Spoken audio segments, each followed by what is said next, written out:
তো আপনি যদি প্রিপারেশনের কথা বলেন, এর থেকে ভালো প্রিপারেশন তো আর কিছু হতে পারে না। বিপিএল খেলেও আমরা যাচ্ছি। দেখেন, আমাদের রিসেন্ট পারফরমেন্স ভালো না। আমরা টি-20-তে এই বছর খুবই টালমাটাল সিচুয়েশনের মধ্যে দিয়ে যাওয়ার পরেও আমাদের ইতিহাসের সবচেয়ে ভালো টি-20 বছর আমরা কাটিয়েছি। 15টা জয় এবং 27 বা 30টা ম্যাচ আমরা খেলেছি। এত টি-20 ম্যাচও আমরা খেলি না। সো আপনি যদি প্রিপারেশনের কথা বলেন, এর থেকে ভালো প্রিপারেশন তো আর কিছু হতে পারে না। বিপিএল খেলেও আমরা যাচ্ছি, সেটাও টি-20 ফরম্যাটেই। সো আমার কাছে মনে হয় হ্যাঁ, আরেকটা যদি ইন্টারন্যাশনাল সিরিজ থাকতো, যেমন ভারত 5 ম্যাচের সিরিজ সম্ভবত নিউজিল্যান্ডের সাথে খেলবে।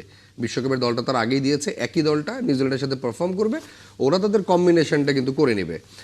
এই জায়গাটাতে আমাদের হয়তো একটু আরেকটা ইন্টারন্যাশনাল ফেজ থাকলে হয়তো ভালো হতো। কিন্তু তারপরও ওভারঅল আপনি পুরো বছরটাকে সামনে রেখে, টি-20 বিশ্বকাপকে সামনে রেখে, বিপিএল আছে, সব কিছু মিলিয়ে ফ্যান্টাস্টিক বাংলাদেশ একটা আমার মনে হয় প্রিপারেশন নিয়েছে। রিগার্ডিং টিমস, আমার মনে হয় লিটন দাস সিরিজের, আয়ারল্যান্ড সিরিজের সময় মনে হয় বলেছেন যে খুব বেশি চেঞ্জেসের জায়গা নেই। তো আসলে আপনি দেখেন যে আমাদের যে কটা, আমাদের পাইপলাইনও তো মজবুত না। ভারতের যেমন আপনি পাইপলাইন দিয়ে সেকেন্ড টিম করতে পারবেন, চাইলে থার্ড টিমও করতে পারবেন।